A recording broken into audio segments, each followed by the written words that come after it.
bonjour. Bonjour. Alors, il y a un auditeur qui a posé une question là sur l'audio intitulé Le retournement. Bon, on a déjà plus ou moins parlé de tout ça, mais comme c'était pas évident de répondre comme ça aux commentaires par écrit, donc je pense que tu pourras y répondre là à travers ce constat plus facilement. Bon, alors, qu'est-il advenu de la tradition dans nos contrées? Les divers mouvements du XXe siècle n'étaient-ils pas contre les traditions, les tabous et les religions? N'y a-t-il pas dans ces formules une révolte face à des institutions corrompues qui ont dévié de la vérité, c'est-à-dire Dieu? Peut-être que le commun des mortels commence-t-il à se réveiller tout gentiment et à entrevoir la vraie vérité? Oui, c'est très optimiste, c'est sympathique, mais c'est pas tout à fait ça, dans le sens que il y a effectivement, tout le début est juste, c'est-à-dire qu'il y a une révolte qui s'est faite contre des institutions corrompues, c'est juste, mais cette révolte, elle n'aboutit pas à un redressement, oui, elle aboutit au prolongement de cette corruption. D'accord. Dans le sens que, au lieu de redresser et de remettre, comme on dit habituellement, l'église au milieu du village, on fait une falsification. Voilà, c'est une falsification dans le sens que on a mis à la place, par exemple, le New Age, qui lui est l'antithèse même de la tradition, dans le sens que il est tronqué juste à l'emplacement où il faut qu'il soit tronqué pour qu'il ait perdu sa vie. C'est un peu les 9 vérités pour cacher le mensonge. Voilà. Puis pour donc, si on avait déjà parlé du cheminement de cette dégradation, c'est-à-dire comme pour dans le monde chrétien jusqu'au XIVe siècle, où il y a eu la disparition en quelque sorte de l'expression chrétienne, dans le sens que ça a été le début des temps des Lumières, c'est-à-dire la gabegie. Voilà. Qui avait de l'allure, parce qu'évidemment, il restait une hérédité, c'est-à-dire que les gens avaient des capacités. Mais c'était dénué de sens, ça perdait ses proportions, donc c'était en train de se dissoudre. Et de dissolution en dissolution, on en arrive à la dissolution finale dans laquelle on est actuellement. Alors à présent qu'individuellement, il y a des personnages qui se réveillent, dans le sens qui tout d'un coup, devant une telle catastrophe, sont comme on est dans le cas de la souffrance, c'est une souffrance, dans l'obligation de se dépasser. Eh bien oui, c'est la grâce qui se manifeste. Mais on ne va pas rechercher ça dans le mouvement New Age. Ouais. C'est jamais des mouvements de masse. Tu veux dire que c'est jamais que des mouvements de masse? Oui, je veux dire... non, mais ce que je veux dire, c'est que le redressement n'est jamais un mouvement de masse. Ah oui, d'accord. C'est la masse ne peut que suivre le courant qui est imposé. Et là, on est arrivé à un point où il faudra qu'on consomme, en fait, le poison jusqu'à la ligne. Ouais. Il n'y a pas de rémission, là. Ça fait partie du décor. Et si on regarde bien attentivement ce qui se passe, ce qui se pense, ce qui se croit de nos jours, ce qui se fait par la même occasion. Tu as vu l'audio que j'ai faite là sur le desktop? Oui, ben voilà, ben oui, c'est significatif quand même. Ah ben c'est une incitation à faire des farces de ce genre. Hein. C'est bien sûr. Je ne sais pas quelles sont les intentions réelles de ces gens-là qui manœuvrent actuellement, parce que franchement, c'est gros comme une maison qui a des intentions machiavéliques, maléfiques là derrière. Oui, mais à présent, c'est pas celui qui l'écrit qui a une intention particulière, il est en état d'ivresse, de folie, de démence. Il est la proie de quelque chose, lui. Voilà, oui, c'est l'expression même d'une entité, en quelque sorte, on pourrait dire. Et le bonhomme qui exprime ça, il est là, il a plus de discernement, et puis voilà, à partir de là, il patauge dans des considérations Et il fait de l'effet avec ça. Tout À le monde. présent. Plus personne n'a plus de discernement. Je veux dire, le service là, de censure n'a plus de discernement. Plus personne. C'est encore pire, il risque d'avoir un discernement tourné, dans le sens que favorise en quelque sorte ce genre de position. Ce que j'avais dit un jour, ça avait fait rire pas mal de gens, qu'il fallait se cacher plus pour pisser que pour prier, pour le contraire, pour prier que pour pisser. C'est exactement la même histoire, dans le sens que actuellement, il faut faire attention à la censure. C'est si on dit quelque chose de juste, qu'on se rapproche de la vérité, on dit que c'est censuré, là. Là, on risque, ouais. Voilà. Donc c'est un mouvement renversé. On a parlé de l'ivresse des profondeurs un jour. On y est, on est dans ce mouvement-là, c'est-à-dire que c'est renversé. Il y a une illusion continue. Et puis les personnages qui sont censés appliquer une censure, ils sont pas habilités, ils sont habilités par la société, mais cette société est anarchique, ils sont donc habilités par l'ennemi. Voilà, c'est tout. Donc à partir de là, leur point de vue, il faut le renverser. Mais moi, j'arrive pas à croire qu'il n'y ait pas des gens qui puissent faire preuve d'intelligence là au milieu de tout ça pour redresser la barre. Non, c'est pas possible. Ça se veut sérieux, un mouvement tout comme celui-là, avec des réunions, avec des prises de décision. C'est comme si c'était quelque chose de vrai. Et on patauge dans des trivialités que même les gamins, ils en ont plus envie. Ça les intéresse pas. Et eux, ils se bataugent là-dedans, ils se régalent avec ça. Pourquoi? Parce qu'ils sont dévoués à quoi? À leur situation sociale, qui représente une quantité de monnaie qui leur permet de satisfaire tout leur fantasme. Là, on est dans une histoire de fou. Moi, j'ai vu là dernièrement une émission, excuse-moi, je regarde encore la télé, mais qui disait que actuellement il y a énormément de violence de la part des jeunes de 17-18 ans et que les mouvements se durcissent, tu vois. Alors, je vais te dire, moi je suis monté en Suisse récemment. Je rencontre un gars là-haut que je connais depuis de longue date. Puis on parle justement, je dis, moi je trouve que les choses ont l'air de s'aggraver partout. J'y vais doucement parce que je ne veux pas brusquer les gens avec ça. Et il me dit, puis actuellement on ne sait plus sur quel pied danser. Récemment, il y a un ado qui a tué un bonhomme, là, à coups de couteau, sur plein jour, sur une place pleine de monde. Hein.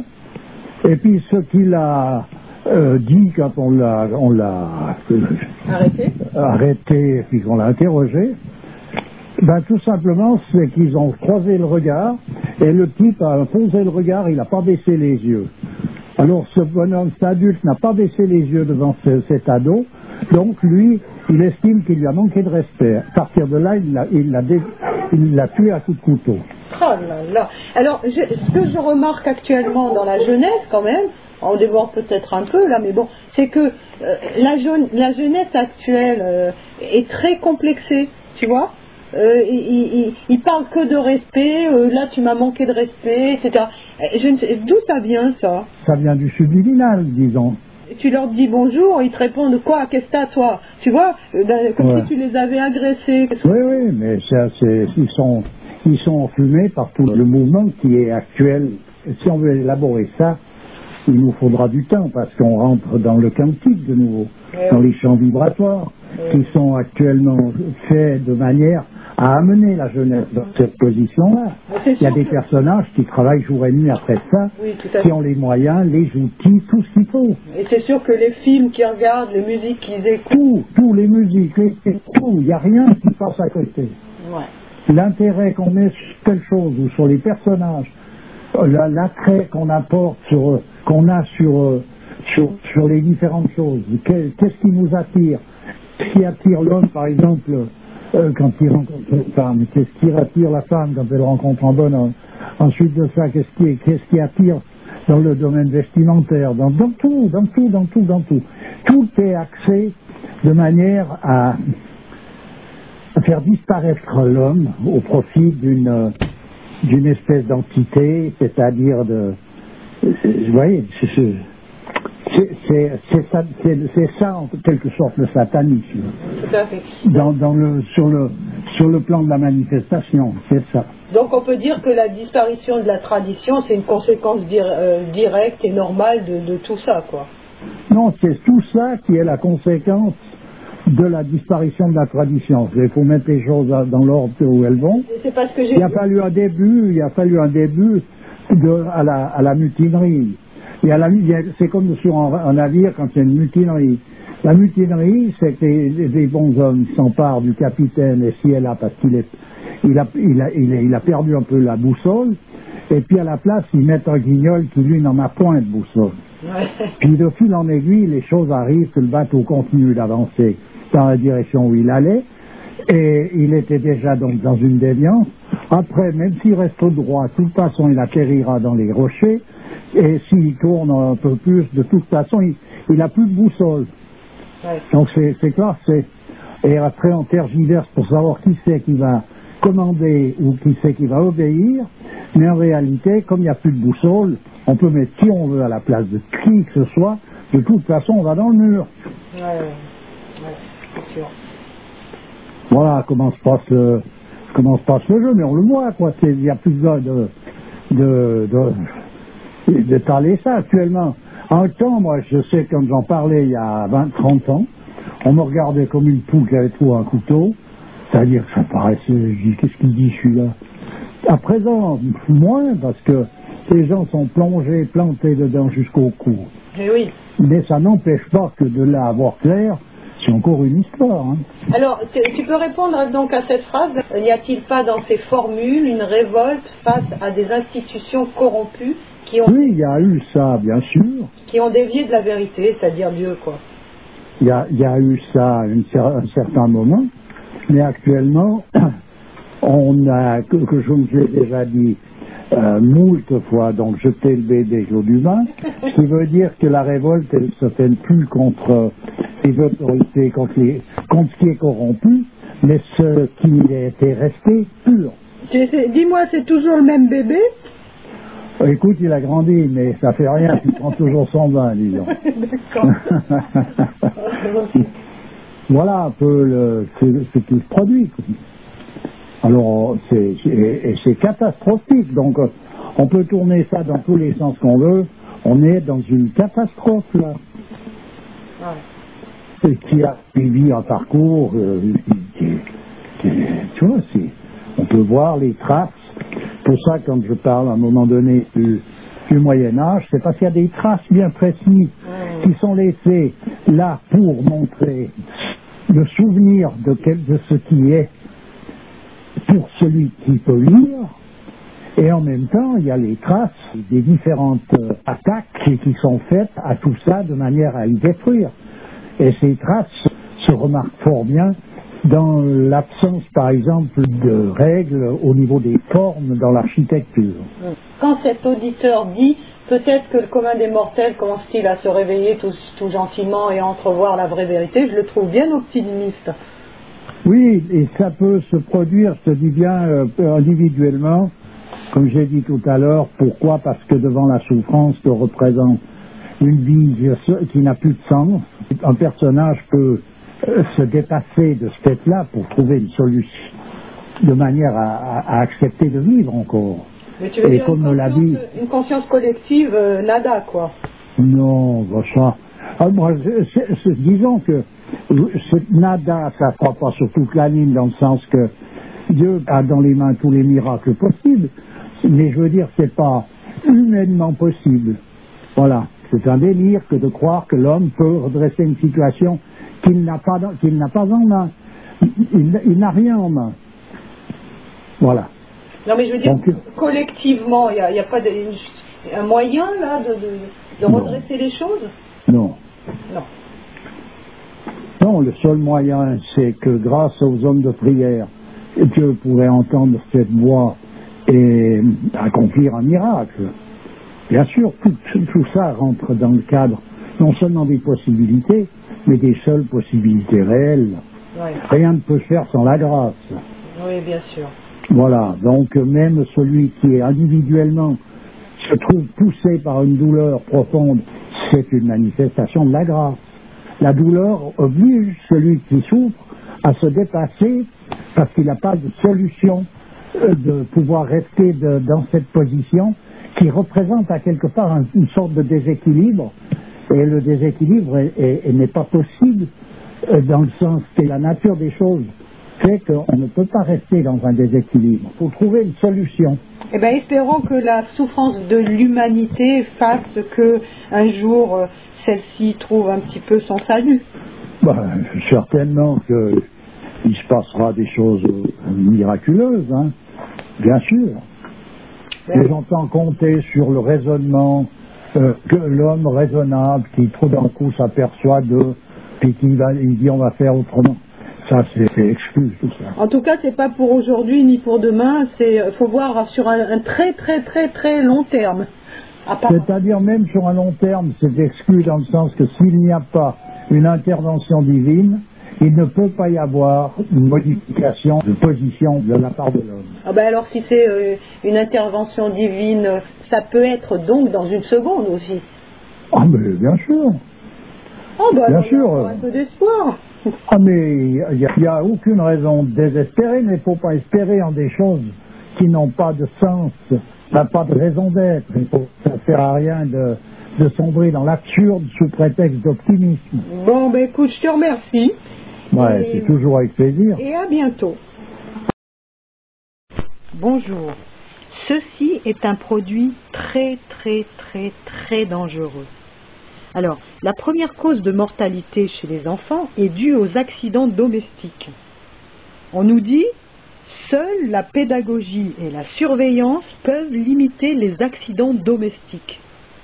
Alors, je pose la question, alors pourquoi on banalise la dangerosité du produit en passant des extraits de films avant par exemple, les vidéos de Dailymotion, hein, où on voit une scène d'une bonne femme, là, une vieille dame, qui boit le thé ou le café, je ne sais quoi, avec un monsieur. Et le monsieur, quand il a fini de boire, il se met à tout sauter. C'est quoi? Et elle lui dit, c'est du desktop. Et puis après, il se lève et il part en courant. Voilà, c'est une scène un peu banale, je trouve. Hein. Quand on boit, je sais pas, un truc un peu amer, ça doit faire le même effet.